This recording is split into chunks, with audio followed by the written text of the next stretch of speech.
ایک بار جبرائیل علیہ السلام نبی کریم صلی اللہ علیہ وسلم کے پاس آئے تو آپ صلی اللہ علیہ وسلم نے دیکھا کہ جبرائیل کچھ پریشان ہے۔ آپ نے فرمایا، جبرائیل کیا معاملہ ہے کہ آج میں آپ کو غمزدہ دیکھ رہا ہوں؟ جبرائیل نے عرض کی، اے محبوب، کل میں اللہ پاک کے حکم سے جہنم کا نظارہ کر کے آیا ہوں۔ اس کو دیکھنے سے مجھے یہ غم کے آثار نمودار ہوئے ہیں۔ نبی کریم نے فرمایا، جبرائیل مجھے بھی جہنم کے حالات بتاؤ۔ جبرائیل نے عرض کی، جہنم کے کل 7 درجے ہیں، ان میں جو سب سے نیچے والا درجہ ہے اللہ اس میں منافقوں کو رکھے گا۔ اس سے اوپر والے 6 درجے میں اللہ تعالیٰ مشرک لوگوں کو ڈالیں گے۔ اس سے اوپر 5ویں درجے میں اللہ سورج اور چاند کی پرستش کرنے والوں کو ڈالیں گے۔ 4تھے درجے میں اللہ پاک آتش پرست لوگوں کو ڈالیں گے۔ 3رے درجے میں اللہ پاک یہود کو ڈالیں گے۔ 2 درجے میں اللہ تعالیٰ عیسائیوں کو ڈالیں گے۔ یہ کہہ کر جبرائیل علیہ السلام خاموش ہو گئے تو نبی کریم نے پوچھا، جبرائیل آپ خاموش کیوں ہو گئے؟ مجھے بتاؤ کہ پہلے درجے میں کون ہوگا؟ جبرائیل علیہ السلام نے عرض کیا، اے اللہ کے رسول، پہلے درجے میں اللہ پاک آپ کی امت کے گناہ گاروں کو ڈالیں گے۔ جب نبی کریم نے یہ سنا کہ میری امت کو بھی جہنم میں ڈالا جائے گا تو آپ بے حد غمگین ہوئے اور آپ نے اللہ کے حضور دعا کرنا شروع کی۔ 3 دن ایسے گزرے کہ اللہ کے محبوب مسجد میں نماز پڑھنے کے لیے تشریف لاتے، نماز پڑھ کر حجرے تشریف لے جاتے اور دروازے بند کر کے اللہ کے حضور رو رو کر فریاد کرتے۔ صحابہ حیران تھے کہ نبی کریم پہ یہ کیسی کیفیت طاری ہوئی ہے۔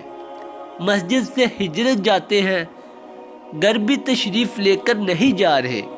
جب تیسرا دن ہوا تو سیدنا ابو بکر سے رہا نہیں گیا، دروازے پہ آئے، دستک دی اور سلام کیا، لیکن سلام کا جواب نہیں آیا۔ آپ روتے ہوئے سیدنا عمر کے پاس آئے اور فرمایا کہ میں نے سلام کیا لیکن سلام کا جواب نہ پایا، لہذا آپ جائیں، آپ کو ہو سکتا ہے سلام کا جواب مل جائے۔ آپ گئے تو آپ نے 3 بار سلام کیا لیکن جواب نہ آیا۔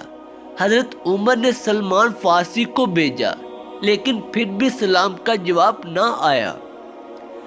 حضرت سلمان فارسی نے واقعہ کا تذکرہ علی رضی اللہ تعالیٰ سے کیا۔ انہوں نے سوچا کہ جب اتنے عظیم شخصیات کو سلام کا جواب نہ ملا تو مجھے بھی خود نہیں جاننا چاہیے، بلکہ مجھے ان کی نور نظر بیٹی فاطمہ اندر بھیجنی چاہیے۔ لہذا آپ نے فاطمہ رضی اللہ تعالیٰ عنہا کو سب احوال بتا دیا۔ آپ حجرے کے دروازے پہ آئی، ابا جان السلام علیکم۔ بیٹی کی آواز سن کر محبوب کائنات اٹھے، دروازہ کھولا اور سلام کا جواب دیا۔ ابا جان آپ پر کیا کیفیت ہے کہ 3 دن سے آپ یہاں تشریف فرمایا ہے؟ نبی کریم نے فرمایا کہ جبرائیل نے مجھے آگاہ کیا ہے کہ میری امت بھی جہنم میں جائے گی۔ فاطمہ بیٹی، مجھے اپنی امت کے گناہ گاروں کا غم کھا جا رہا ہے اور میں اپنے مالک سے دعا کر رہا ہوں کہ اللہ ان کو معاف کر اور جہنم سے بری کر۔ یہ کہہ کر آپ پھر سجدے میں چلے گئے اور رونا شروع کیا، یا اللہ میری امت، یا اللہ میری امت کے گناہ گاروں پہ رحم کر، ان کو جہنم سے آزاد کر۔ کہ اتنے میں حکم آ گیا، اے میرے محبوب غم نہ کر، میں تم کو اتنا عطا کر دوں گا کہ آپ راضی ہو جائیں گے۔ آپ خوشی سے کھل اٹھے اور فرمایا، لوگو، اللہ نے مجھ سے وعدہ کر لیا ہے کہ وہ روز قیامت مجھے میری امت کے معاملے میں خوب راضی کرے گا، اور میں نے اس وقت تک راضی نہیں ہونا جب تک میرا آخری امتی بھی جنت میں نہ چلا جائے۔ لکھتے ہوئے آنکھوں سے آنسو آ گئے کہ ہمارے نبی اتنا شفیق اور غم محسوس کرنے والا ہے، اور بدلے میں ہم نے ان کو کیا دیا؟ آپ ایک سیکنڈ اس تحریر کو دوسرے لوگوں تک پہنچانے کا ذریعہ ہے۔ دعا ہے کہ اللہ تعالی ہم سب کو اس پر عمل کرنے کی توفیق عطا فرمائے۔